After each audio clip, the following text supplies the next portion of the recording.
Andijonliklar nimaga bunaqasizlar a? 3 kun bo'ldi Toshkentdan kelganimga Andijonga.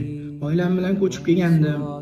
1400 yil ortga qadimgi Makka, qadimgi Madina loyihalarini sizlar uchun olib kelgandim. Eng zo'rlarini, eng kuchlilarini olib kelgandim.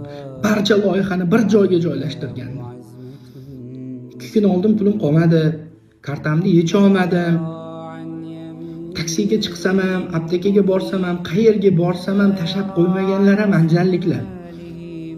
Aka, kartamni yecha olmayaptim. Shunaqa bansiga ketyaptim desam, ovqat olgani tushsam, orqamdan taksichi tushib, naqd pulni sanab bergan ham andijonliklar.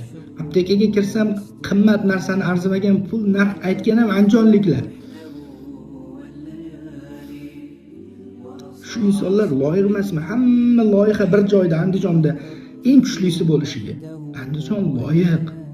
Andijonlik bo'lganimdan faxrlanaman.